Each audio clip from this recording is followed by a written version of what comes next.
Hello and welcome to FIFAE Talks, the home of football esports, where I'll be joined by various guests from around the scene to learn more about what makes them tick on and off the virtual pitch. Today we are entering the world of Rocket League, so what better place to start than a man who's seen it all, from North America to Europe, player, content creator, coach. He's done all of it. Lethamyr, how are we, sir? I'm great, man. Thanks for having me.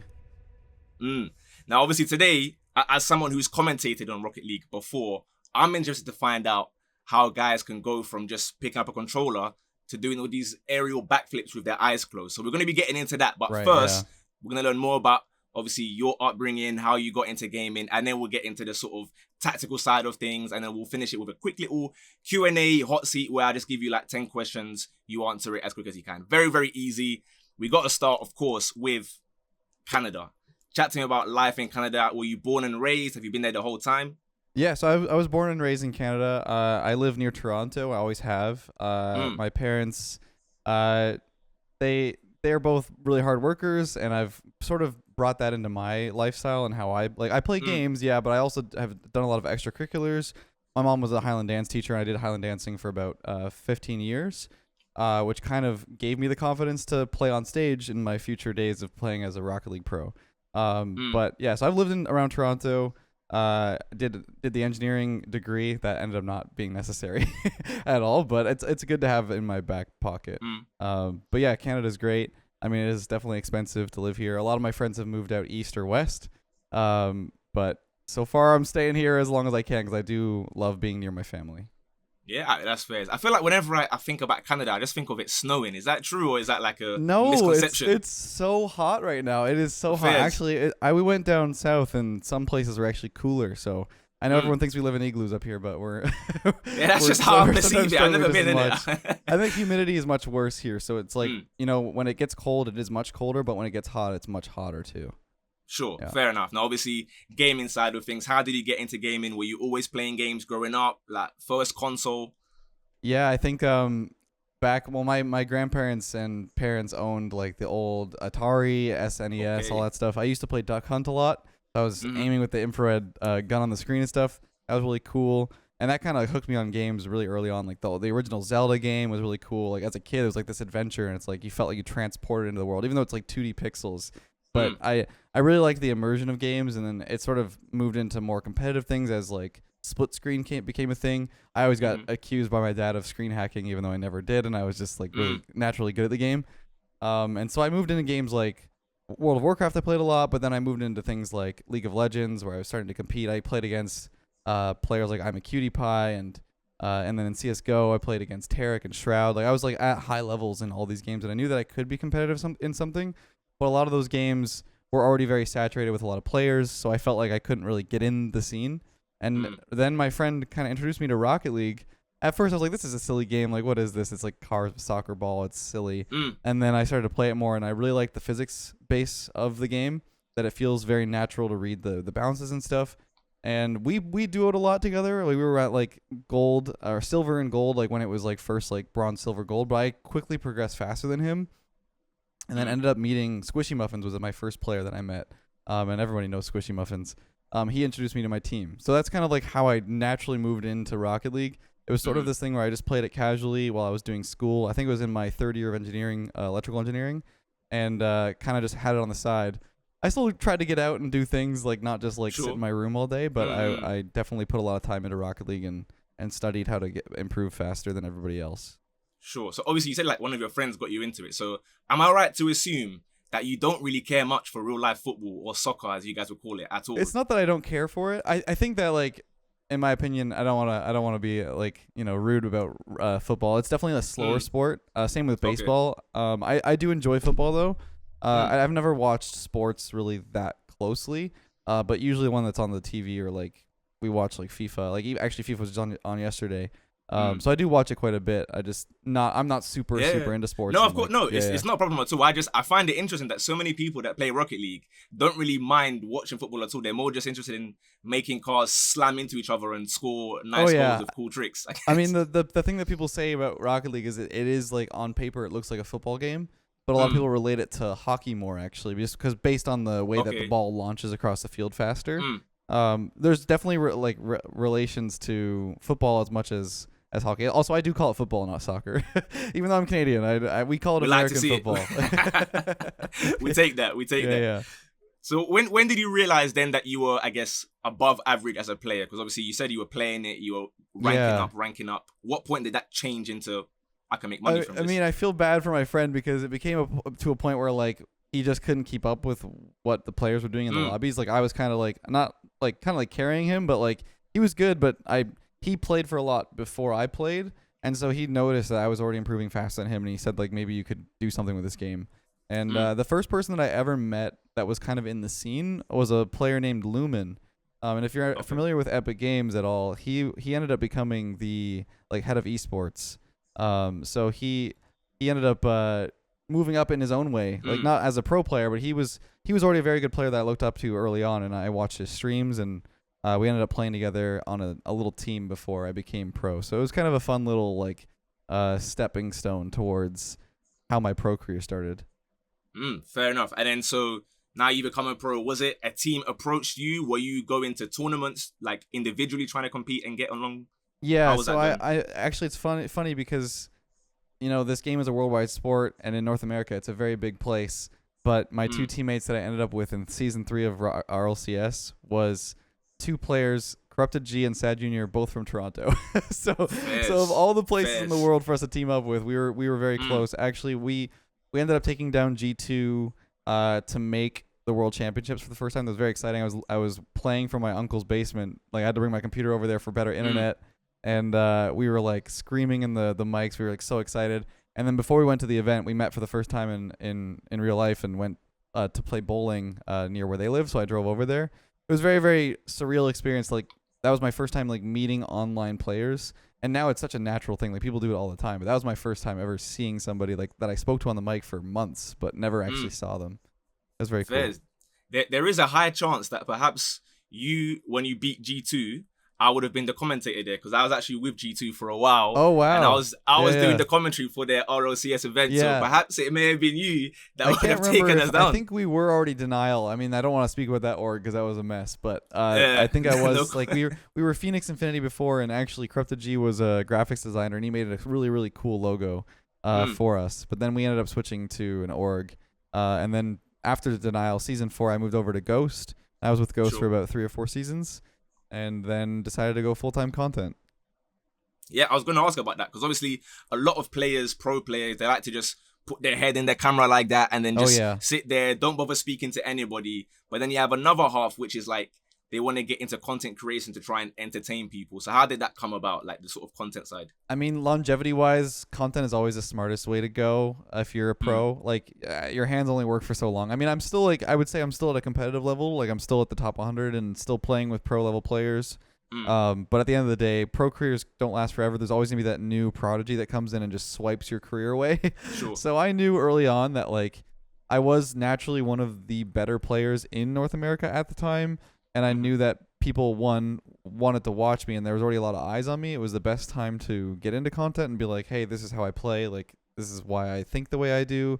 And so there was a creator named Floomp who actually was kind of like good friends with SunlessCon, who's also a big creator in the game who doesn't post as much now. But I made a video with Floomp and Sunless, and both of them were like, you should really, put your voice out there on your own videos and your content. So I started doing my own stuff. I edited for myself until about 250,000 subscribers, and then I met Danny Lotus, who has been my editor ever since, and he's like the best partner I could have asked for. We are such like similar thinkers and workers, and very very hard workers. We're constantly like at it back and forth throughout the day, just coming up with ideas, and also we do thumbnails together every day.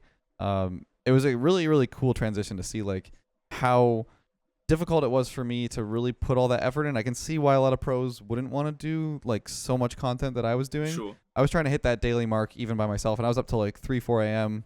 Editing and trying to get the video out for the next day. And my wife now, she can tell many horror stories of how awful it was for me to be. It was worth it though. It was worth it. It was definitely worth it. And like I do, I really appreciate her that she was supportive of that. But it was quite a journey to get here. So how did you balance, I guess, obviously your hours in a day at that early stage, first couple 100K, you're moving slowly. How do you manage to, I guess, get the practice in, but then do the content, have ideas, have a life as well? How are you balancing that? I was gonna say I didn't, but I mean, Yeah, so when I moved out of school, I graduated after fourth year, I graduated. At that point, I was on Ghost already. I had a contract that was coming in. It was a lower salary just because like it was like a trial period, and I got a job out of school at a consulting firm, and I worked for the transportation system in Toronto, and it was really crazy because like I was this youngin that came into the company, and they were like all like 40 plus, and I was sitting there like this new guy, like. You don't really learn a lot in school. You learn how to learn, but you don't really learn what you're gonna do in like in the job. And so I had to end up rewriting their entire like proposal system for like I had wrote this 250-page document. It was like really interesting. I was working 8 to 9 hours a day on that thing. I would go home. I would like barely have time to cook for myself, and then grind Rocket League until 11, 12, 1 a.m. and then get up at 6 a.m. every morning to go back to work. So it was a very difficult time for me. I hadn't met Shannon yet. By the time I met Shannon, my wife, I just left the job, so I finally had time for a personal life. That was kind of like my balance. It's like I really went gung ho for the first like 8 months out of school. I was doing basically like 16 hours a day of Rocket League and engineering, and then World Championships came around right when I met Shannon, and that was when we ended up becoming, I think, 4th in the world that year, and that's when Ghost basically offered me a contract that was more manageable as a full-time career, potentially, obviously. So I took a risk, and the engineering job always said that I could come back if nothing worked out. So it ended up working out, and so I sort of took that extra time I had and put a couple hours into content creation, and it kind of just sprinkled in there, and then it started to become more and more prevalent, and then content became the priority. For sure. It makes sense. So I guess in these last 6-7 years or so, then what would you say has been your proudest achievement that you've done so far? It could be content, could be the pro tournaments. I mean, I feel like overall, I'm just proud of everything. I mean, I wouldn't change I wouldn't change anything because I feel like every step of the way led me to where I am, and so I can't say I'm the most proud of any moment because I did, like you said, I've done a lot of things. I've coached Mouse Esports, I've coached individual students. I commentated quite a bit. I wouldn't say I'm the best at it. I would definitely say that I'm better at the analyst side of things. Like I definitely give a good insight onto like what the pros are actually thinking at the moment. I feel like I have a pretty good idea of why they're doing the actions they're doing, and that's something that a lot of players don't see. Like a lot of I don't want to rip onto the commentators that are doing it now, but a lot of them don't have that level of experience. I really love when the RLSS brought in some ex-pro players because those players really know the game at a deeper level. And so I'm really loving to see like CJ, for example. He has a great mind for the game.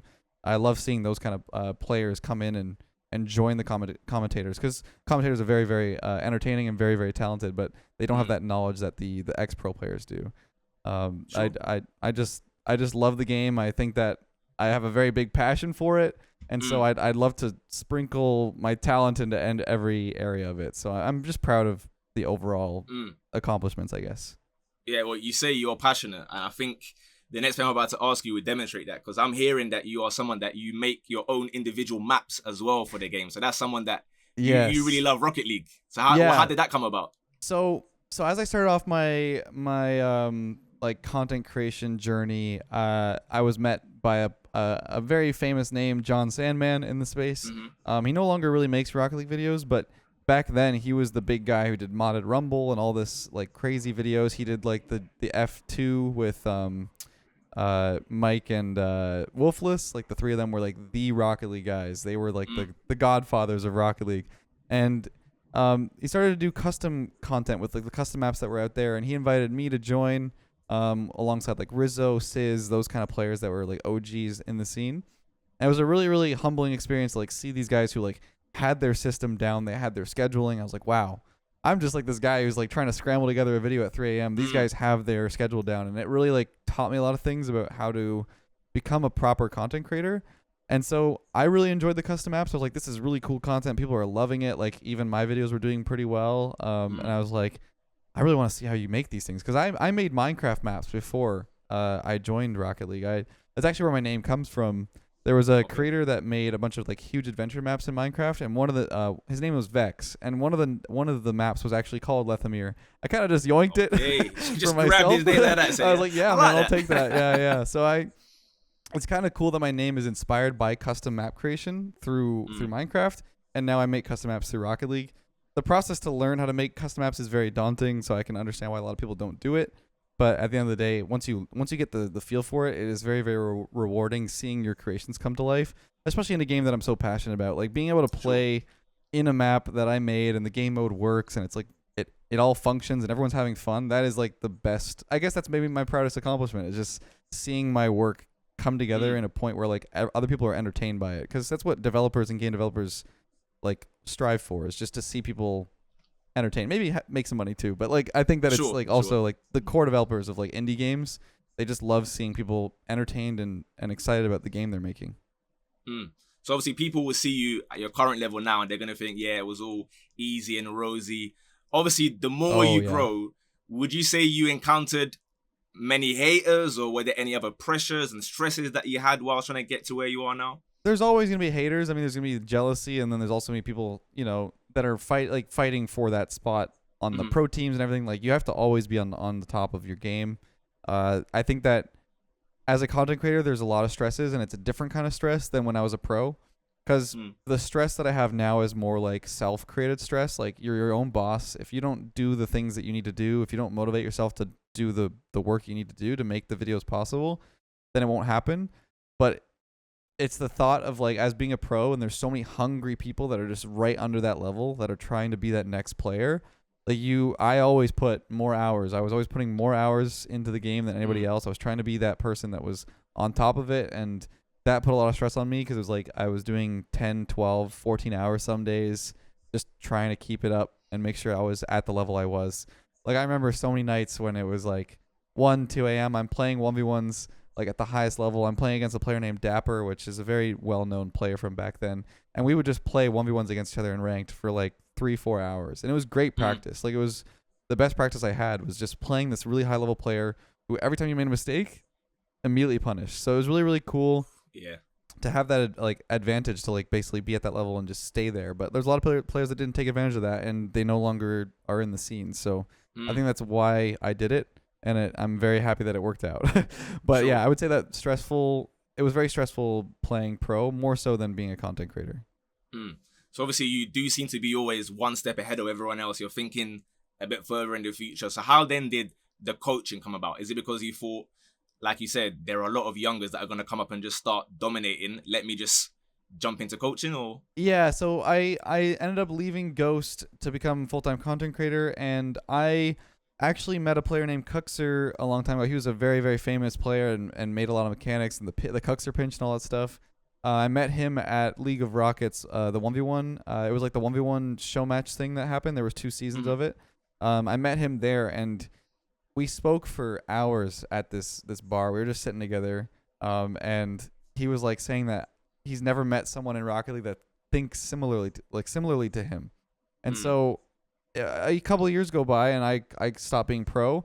And at that point, I kind of got reached out by him saying like they're looking for a new coach. And because he knows that I think similarly, like that's kind of how it came to be, that like he's like, are you interested in becoming a coach for us? And I was like, that's an interesting idea, because I've never coached a team. Like a team coach is so different, because like obviously these pros, when you're coaching students, they're players who don't really fully understand like pro level and how to become like the most mechanical player and all this stuff. So it's a different level of coaching where it's almost thought coaching, like the decisions that you're making, how you approach your teammates about how we're playing the game, those kind of things. And that was kind of the thing that I'm proud of as well with being a coach, is that I was able to coach them in a way that they were able to think about the game differently. Like all of them had a different outlook. They saw their teammates differently. They approached them differently for every issue. And I know that Scrubkilla said that he was I was his favorite coach, which is an honor that he said that, because I really tried to be, one, respectful of their abilities in the game. I didn't want to ever like be condescending, because at the end of the day we're all peers. So I was just trying to be the best coach for them, and make them better people and better players for each other.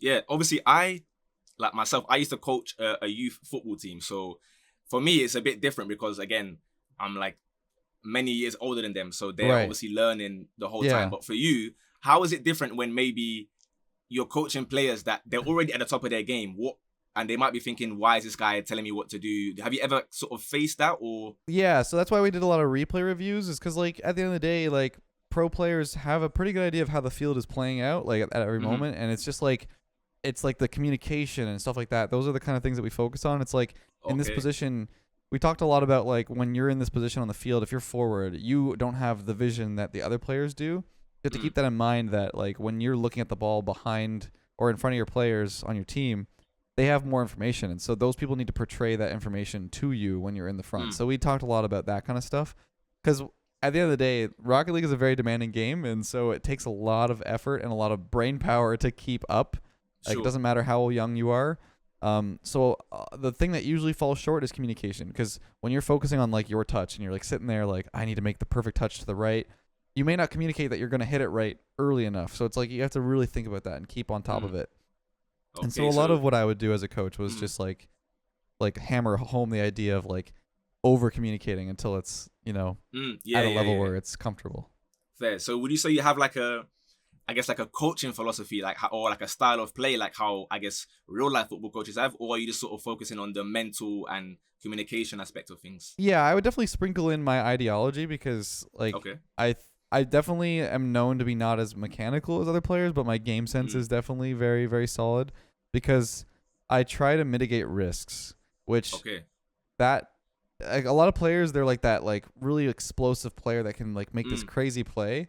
But at the end of the day, I don't feel like that's like feasible or reliable or sustainable as a pro player at the highest nerve-wracking level. Like when you're on grand finals, game 7, nobody's there trying to triple flip reset. Everyone's trying to play to the T proper Rocket League.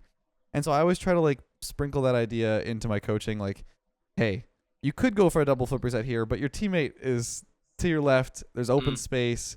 A simple pass could get you just as good of a goal. Every goal is worth 1 point. So to try to do this very mechanical play to just maybe get a goal, but then overcommit your teammates, you could just score bottom left. You know what I mean? Like you could just roll the ball in and it would be the same goal. So that's why I always try to like tell my team, like my team and players that even coach, like individual players, is that you don't need to be mechanical to be good at this game. A lot of the best players aren't even that flashy. So I think that's like what I kind of try to push to players, that you don't need to be mechanical at every moment of the game. Fair. So you're more of like the conservative guy, just do what it takes to win and get out. You're not worried about 100% showing off and doing fans. Yeah, fair enough. And we're definitely seeing as time goes on, you're seeing like players like Zen who are very mechanical and they're very, very strong, and like they are very consistent, which is super cool, because we're seeing players that have that ideology of being very, very conservative and very smart. Because I wouldn't say Zen is a risky player at all. He's just very good at the game sense, but also has the mechanics. So I'm just saying that I think focusing on having that game sense first and then sprinkling the mechanics is much more important than doing the vice versa of it, where you're mechanical and throwing yourself out of there, and then you slowly learn that you're overcommitting. It makes sense. Yeah. Makes sense. 100%. So how would you say then the scene has changed in the last, let's say, 5, 6, 7 years? Has anything changed drastically that you've noticed, or has it been sort of the same thing? Yeah, the scene has just gradually improved. I would say that like over the last 2-ish years, it's kind of plateaued. Like we're hitting that skill ceiling, so it's not like the innovations are there as much as it was back in the day. Because ever since like COVID era, we've kind of had that similar level of play where it's like we have this random shot that's like really, really impressive, but overall the gameplay seems very similar, which is kind of the problem with Rocket League right now that people are having, is that there isn't much innovation happening. The game feels kind of stale for a lot of people. So we're trying to get that, like, we're trying to get RLCS to like innovate and change up the format and stuff like that to keep the game interesting. At the end of the day, the game doesn't need to change. It is very, very good. It's a very, very good core game that Psyonix came up with, all those years ago.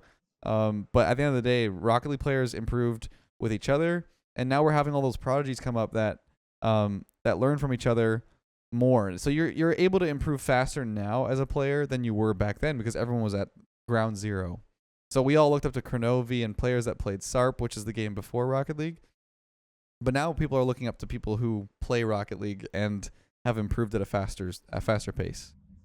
Okay, so speaking of, I guess, people you looked up to and the legends and whatever, if you were to build like a Mount Rushmore of the 4 greatest Rocket League players ever, which 4 names are you picking? And you're free to pick yourself if you want to chuck yourself in there. No, I would not put myself in there for sure. I think for like if you're talking about just pro players, people who have been influential on the whole game, you've got to put Kronovi in there. Mm-hmm. You got to put Turbo Pulsa.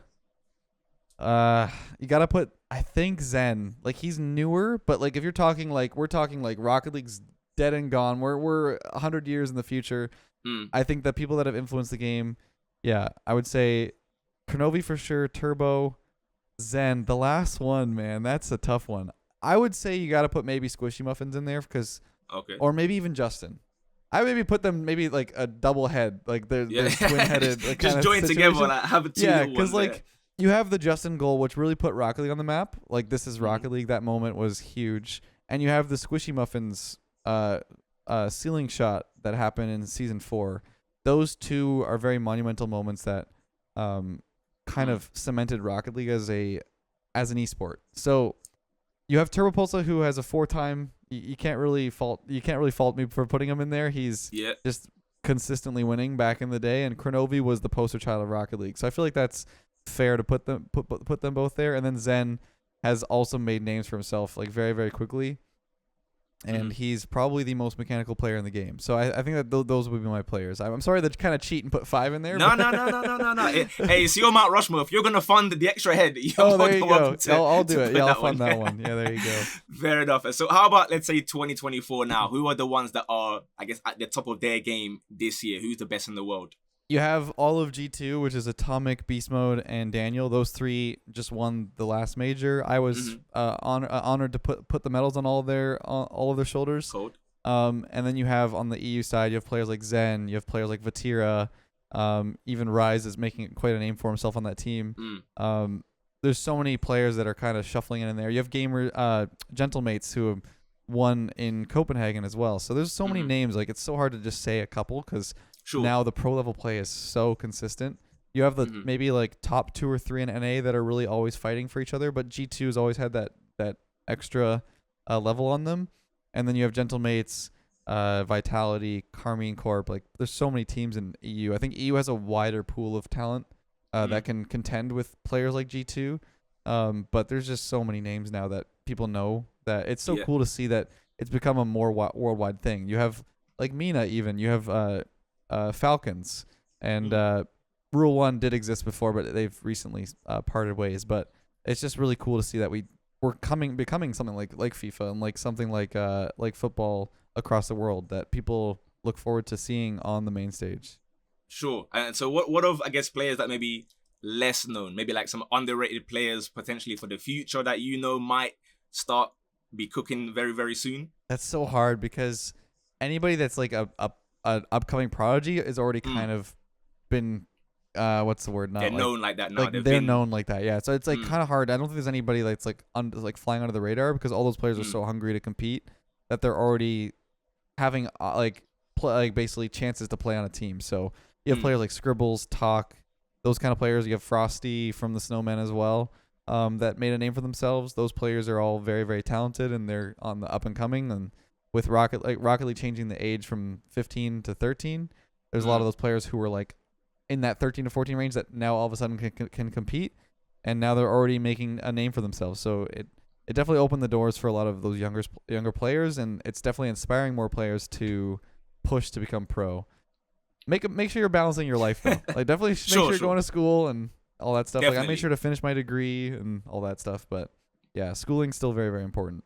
For sure. Stay in school, kids. And obviously, yes, exactly. Speaking of the future, obviously now we know Rocket League are linking up with an organization as big as FIFA. That must be pretty exciting times ahead for you guys, exciting. I assume. Yes, yeah. So it was very, very cool. Like when I was in London and I saw the announcement, I was like, this is an amazing opportunity for everybody that maybe not even at the pro level to jump in for their country and compete. Because there's definitely some mainstays. Like you got all of the US. Canada even has some players like JNAB, Squishy, Taroko, myself, Aleutian. There's a lot of names that are even going to be fighting for Canada. But then you've got the UK and France. They've got so many pro players, but there's some countries that don't have as notable of a pro position. So those I'm going to be excited to see like so many names that like have the first time to compete at the highest level and get that exposure. Sure. Let's talk about competing. Everyone back home, grab your pen and paper because we're about to get into the mechanical side of things for a bit. Now, I consider myself a somewhat an expert in football gaming in other games for the last 20 years. Yeah. But when I first entered the Rocket League arena, I realized I don't even know how to turn the camera. So what I want to know is, what's one thing that I should learn to go from being a super casual to he's all right. He can play a little bit. Yeah, I think that like a lot of players when they're first starting off, aerials are super, super hard. And the thing about Rocket League is that for most racing games and most car-based games, you're positioned behind the car at all times. So left is left and right is right. But it's like it's hard for Rocket League for a lot of people when their ball cam is on and they're facing backwards and they don't know which way to turn. And then like going up the wall. So that's really difficult for people. So like learning how to like really get used to the movement of the car just on the ground and driving and getting comfortable. And then, you know, maybe make a little mini game for collecting the pads around the field would be good. But another thing that people did early on was just aerials, just practicing floating in the air, just tilting your car back and then just floating around the field and just trying to like practice like getting from one end of the field back to the other side. Sure. Yeah, but it's like the game is a very mechanical, very demanding game. It's super difficult. It takes a lot of hours. I have 16,000 hours in the game, so I'm still learning. Yeah, I'm still learning. Yeah, obviously, like for someone like myself, I guess getting hours in is enough to gradually improve over time. But for a pro, they're already at such a high level. So how do they train to get better? What do they do to improve? A lot of them push like just high level ranked. They do 6-mans, which is basically like private server where you compete against high level players and try to get up to like rank A, S, and X, and then S is the top one. Rank A is where I'm at right now because I just started playing again, and then X is like sort of like the bubble, which is like top 16 in RLCS, and then rank S is like you're in main event basically. So those are places where we find a lot of prodigies that are like up and coming. They play the rank X and S, and they push up into those high level games and play against other pros, and then they get poached to play on their teams. So that's kind of how it works. If you want to make a name for yourself, you definitely have to push into the high leaderboard. And then from there go into 6-mans and say, hey, I'm like top 50 or top 100. But it's a lot of work. It's a lot of hours. These pros, and they have the advantage, right? Because they're now full time, and so they have all the hours in the day to compete and practice. You have to practice just as hard, if not more, to stay up to that level. So it's a difficult thing now. That's why I was saying earlier about saturation with like League of Legends. I wasn't a player who could just jump into League of Legends and be as good as those players because I need to have a sustainable job that can support me. Sure. But those players, that is their sustainable job. So they have all the hours in the day to compete and practice. So it is difficult now more so than it was before to get into the scene. For sure. It makes sense, to be fair. Now, in other football games, there are, I guess, certain skill moves or mechanics that we do that show people you're a high-level player. So I would like to know, what are 3 things that you can see when you face an opponent that you know instantly, yeah, this is a high-level pro player? 1 is their shot placement. 2 is their speed around the field, like recoveries. And then 3 is their ability to change the pace of the game to their will. Like if they see that someone is far away, they'll slow the play down to like sort of draw them in. Like that kind of stuff. Like game knowledge is very, very important to me. And I can immediately tell when someone doesn't know what they're doing versus when they do understand the pace of the game and stuff like that. And there are certain pros that I think don't really have that, but they're relying on their mechanics to keep them there. And there are other players like Beast Mode who has both mechanics and the game sense. Like they have everything, and I know that they do because when they are on the field in a 2v2 game, for example, I know they're controlling the pace of the game. They understand when to go, when not to go, how to change the pace to keep it in their advantage. Fairs. Yeah, that's interesting. Again, because watching them, I can't fathom how people are like, you know, when the time is going, the clock is ticking, you're thinking, let me hold the ball and just bounce it up and down a little bit. I find that so impressive. Yeah, but players nowadays have gotten so good that like you have to have a 2-man challenge system because if someone's on the ball controlling the ball, they will get it over that one player. So you have to, as that one player challenging them, you have to challenge them in a way that will remove the ball from that player in some way. So you're going to get beat almost all the time. Like if you see pro play, it's always a 1-man challenge, then 2nd-man's backboard. 1-man challenge, someone's on the floor getting the ball that is now let go. So it's always like playing the high ball or the low ball to try and get it off the player in the best case scenario. It's very, very, that was the one thing that I would say, like since the plateau has kind of been the system, is that you have to have a 2-man challenge. The way that goals usually go in is that it's a 1-on-1 or a 2-on-1. Like it's never a 1-on-2. Like no one's ever going to score a 1-on-2. It's very rare. It does happen once in a while, but it's very difficult to get past 2 players. Yeah, fair. Before I ask the last one, just out of what you were saying there, is there like a goal that people look at as like, this is like the best goal ever that we've seen it? Because I've seen people, they start yelling, they're cheering, they have like a goal in mind. There's definitely a lot of goals that like it's hard because it depends on the pressure, right? Like there's some really, really amazing goals that happen in the grand finals, but Zen has scored some amazing goals. I can't really think of anyone off the top of my head just because he's scored so many crazy ones. Fairs. And there's also a lot of like freestyle mechanics that are better goals than we're seeing in pro play, but it's also against worse players, so it's hard to say whether or not it's like that would be scored on against pros. There's so many crazy mechanics now, like psychos, where it's like full field clears and stuff like that. But you're seeing like triple flip resets that are going in pro play, which is super exciting. People just love to see really mechanical plays like musty flicks that are like off the ceiling and all this stuff. But my favorite and most satisfying play is when you involve the whole team. Like when you have like 2 or 3 passing plays between each other, and then it's the final shot on the goal to like completely dismantle a team. That's super exciting for me, I think, more so than the mechanics. And then at the end of the day, I've seen freestylers do crazy stuff with the ball and like flick it around the ball, like the field, hold it up in the air for like a minute. But when I see a fully like gelled team, that's what I find the most exciting. Yeah, 100%. Fairs. Yeah, I hear that, especially for a coaching perspective. Seeing everyone involved, I get that. Fairs. Yeah. So the last, I guess, tactical question, I would like to know one tip to improve at attacking and then one tip to improve at defending, just to round my game a little bit so that you're going to see me at next year's events. 100%. So for attacking, be careful of the corners in the field, because a lot of times, like when you attack a corner, it'll either spill out mid for the other player on their team, or it'll bounce back over your teammate's head. So I would like be very careful with your timing of your challenges in the corners. You want to make sure that if you're going to challenge, you either have them lose control of the ball, or make sure that it goes over the backboard of the net. So definitely like timing your challenges so your teammate's behind you. You have to, like, at the end of the day, a lot of people say, oh, my teammates suck and stuff like this, but a lot of the time it's like poor choice of challenge timing.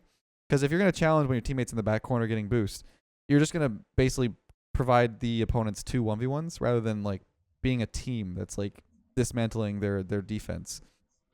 As far as defense goes, shadow defense is super important. A lot of the times people will be too afraid to challenge, then they'll put themselves in the same position as their teammate, so then you'll double commit. You got to make sure that if your teammate's behind you, you want to make sure you try to get the player off the ball. A lot of players nowadays, they'll drive up to the player and just make them flick, but don't actually fully commit. Because when you flip towards a ball, you're going to put yourself a quarter or a third of the field upfield when you don't maybe need to. So just driving towards the player. Because if you're on the ground and they're driving with the ball and you're going to drive at them, they have to jump out of the way, or they're going to get demoed, or they're going to flick the ball or something like that. So that gets rid of the ball. The second they have to do something like that removes the offense. So it's all about a fine balance of making sure you don't overcommit. I know I've said overcommit a lot, but no. Listen, guys, note this one down. You're getting this free of charge, by the way. Yeah? Some people will be paying big money for these coaching. tips. Yeah. All right, so we'll end it with a quick little Q&A, quick fire. Just got 10 questions for the hot seat. You can do 1-word answers, 1 sentence. Sure. You do whatever you like. Question 1. If you won the lottery, what's the first thing you're doing? Retire. Are you staying in Canada, or are you going like on holiday somewhere? We just went to Greece for our honeymoon. It was really we'd love to travel the world probably. I do really enjoy seeing new cultures and all that stuff. So to make it more than one word answer, I think that like seeing other people's way of living is super exciting, super cool. Everyone was really welcoming there. The next place we want to go to is probably Switzerland, and then maybe up north to like Sweden or something. Yeah, if you win the lottery, Switzerland should be fine for you. Oh yeah, at the moment it's and a bit expensive. Sure my family is all comfortable. That's another thing. Like I want to spread the love.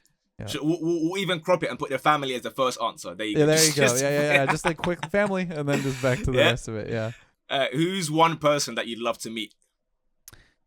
Oh boy. Could be celebrity. Could be anything. I don't know why, but Ryan Reynolds. I think he's such an interesting guy. I don't know why. He's a Canadian as well. He seems very driven. He always pulls off this like goofball persona, which is kind of what I like to do. But I think that he's at the end of the day a very driven person and works very hard. So I mean, he's a celebrity, so he's got a lot of privileges. I know that, but at the end of the day, I think that he worked very hard to get to where he is. Yeah, first. Yeah. Your biggest idol. Oh man. To be honest, like I've had many different idols throughout my life, because I would say like I always try to strive to be the best person I can be for whatever I'm doing. So like for Highland dancing, it was a dancer named David Wilton. He was one of the other male dancers from Scotland. And then for Rocket League, it was players like Cronovi and then like Squishy even, I would say, and then even my teammates. Like I always like try to idolize people that I work with as well. So it's I just try to like put my friends up and sort of support them. Sure. I wouldn't say there's anybody like celebrities that I'm idolizing or anything like that. I've never been like super nervous to meet anybody. I just like everyone's a human, right? Everyone's at the end of the day, everyone's like just doing their own thing, trying to make it work, and I just try to make everyone feel like I want everyone to feel equal, basically. So I wouldn't say anyone's like my super idol or anything. Yeah. First, no, I respect that answer. Yeah.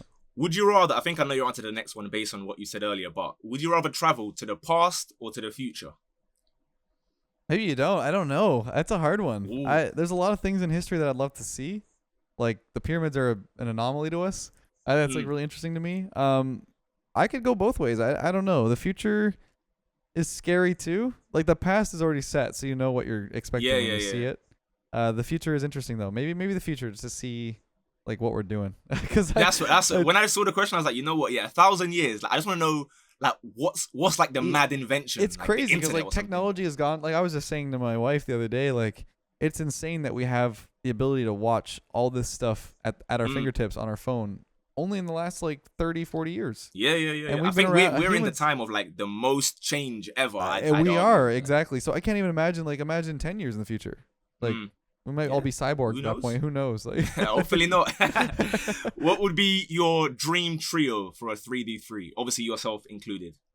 No, I can't include myself. There's too many good players. Like I wouldn't. I'm too humble to put myself. How about you're the coach and now you get three players of anyone? I mean, we already have a team like that. G2 is sort of there, and I mean, if you want to sprinkle Zen in one of those players, it's so hard to like say who you'd even replace because they've been so consistent, and I look up to all of them. Not as idols, just as I look up to them as like players, and they're very, very solid.